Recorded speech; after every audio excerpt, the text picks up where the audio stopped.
Welcome to Tripura Info News Update.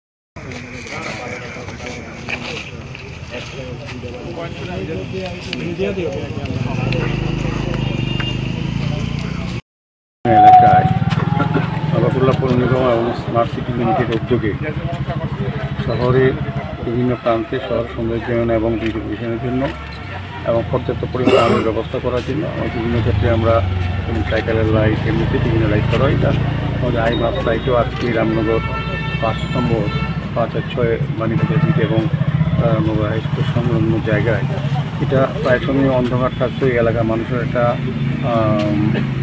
দাবিও ছিল এবং সমস্যা ছিল এই এলাকার। তো এলাকা অন্ধকার থাকতে পারে না। তো আমরা একটা পরামর্শ করে আমরা চিন্তা করলাম না এই 16 নম্বর ওয়ার্ডের এই জায়গাতে আইমাস লাইট লাগানো অত্যন্ত প্রয়োজন। তো এটা আনুষ্ঠানিকভাবে আজকে এটা লাগানো হয়েছে।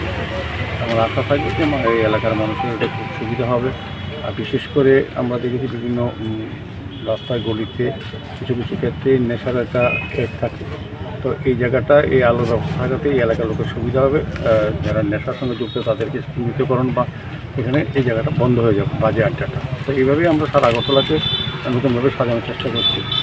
আমাদের আমি ধন্যবাদ জানাই আমাদের পৌর নিগমের যিনি আমাদের ইলেকট্রিক ইঞ্জিনিয়ার সদাগর বাবুকে উনি বিশেষ দায়িত্ব নিয়ে কাজটা করেছেন এবং এই এলাকার মানুষের আমার একটা আশা থাকবে তারা এটা সংরক্ষণের ব্যবস্থা করবেন। সরকারি সম্পত্তি আমরা বিভিন্ন স্কিমে প্রজেক্টে লাগানো হয়, সেক্ষেত্রে ওই এলাকার লোকেরাও কিন্তু দায়িত্ব গ্রহণ করতে হবে যাতে সুন্দরভাবে এটা ঠিকভাবে চালানো যায় এবং এটা সুরক্ষিত থাকে। আমি আবারও এই এলাকার মানুষকে অনেক অনেক ধন্যবাদ জানাচ্ছি, বিশেষ করে দপ্তরের আধিকারিককে জানাচ্ছি। তো আমরা সারা আগরতলা শহরে এইভাবে পর্যায়ক্রমে প্রয়োজন অনুযায়ী আমরা কিন্তু এই আলোকিত ব্যবস্থা করা হচ্ছে। Subscribe to Tripura Info and press the bell icon so that you never miss any latest updates and news on Tripura.